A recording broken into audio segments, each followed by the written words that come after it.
Selamat siang kepada Tio. Di sini saya ingin meminta waktunya sedikit. Ya, kiranya Tio memberikan waktu untuk menjawab sedikit wawancara dari kami mengenai suara demokrasi. Baiklah. Pertanyaan pertama, bagaimana reaksimu dalam menyikapi orang-orang yang tidak ikut serta dalam pemilihan? Reaksi pertama yang akan saya berikan adalah adanya seperti penolakan, karena untuk orang-orang yang tidak ikut serta dalam pemilihan biasanya terjadi karena adanya pengaruh-pengaruh dari teman-teman sekitarnya yang mungkin dalam keadaan bercanda atau dalam hal-hal lainnya yang memutuskan untuk tidak ikut dalam pemilihan ataupun ingin mengacaukan ada orang itu sendiri. Oke. Pertanyaan yang kedua, apakah ada paksaan atau tekanan dari hubungan tertentu dalam memilih kandidat calon ketua OSIS? Nah, maksudnya ini yang ditanyakan adalah kamu. Untuk saya secara pribadi dalam proses pemilihan ketua OSIS dan ketua MPK yang baru tidak ada paksaan dari pihak manapun. Jadi ini memang murni dari pilihan saya dan tidak adanya pengaruh-pengaruh dari orang lain yang memaksa saya untuk memilih salah satu kandidat tertentu. Pertanyaan yang ketiga, bagaimana harapanmu supaya pemilihan berjalan secara lancar dan demokratis? Harapan saya sih untuk dapat berlancarnya ataupun berlangsung secara tertib dan demokratis adalah dengan memberikan beberapa pemahaman kepada para siswa, bisa melalui guru atau orang lain tentang seberapa pentingnya belajar demokratis dan bagaimana cara harus bersikap dan mengikuti seluruh kegiatan baik itu pemilihannya maupun tidak.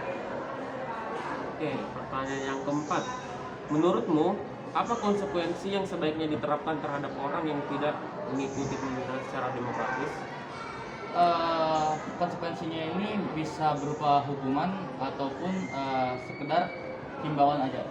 Namun jika semisal pelanggarannya berat, seperti ketika ada salah seorang anak yang tidak mengikuti pemilihan ini dan kemudian dia mengajak teman-teman lainnya untuk tidak ikut serta, menurut saya itu harus dihimbau ataupun diberi hukuman dengan begitu serius, karena jangan sampai oleh karena ulah satu orang yang dirumuskan ke yang salah juga berdampak ke teman-teman lainnya yang mungkin sedari awal dia pengen ikut, namun karena ada pengaruh dari temannya yang buruk, dia jadi ikutan. Jadi untuk saya sih dapat menjadi perhatian utama bagi para guru maupun para panitia dalam pemilihan ini.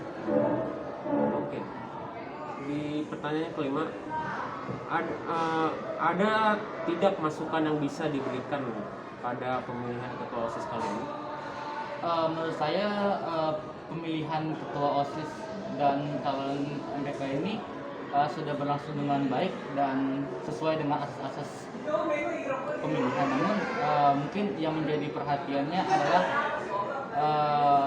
supaya dapat lebih ketat lagi dan juga dapat berlangsung dengan santai namun tidak dalam kondisi yang tegang. Baik, yang terakhir, apakah kamu akan menerapkan prinsip lu berjurdil demi keberlangsungan pemilihan secara demokratis? Tentu sebagai pelajar Pancasila tentu kita akan mengikuti berbagai arahan-arahan serta mungkin sistem yang telah dibuat sebelumnya. Apapun yang akan dikerjakan ataupun yang akan dilakukan dalam pemilihan ini ya kita ikutin aja sesuai dengan prosedur sebelumnya. Oke. Terima kasih Tio atas waktunya sudah meluangkan waktu untuk menjawab pertanyaan.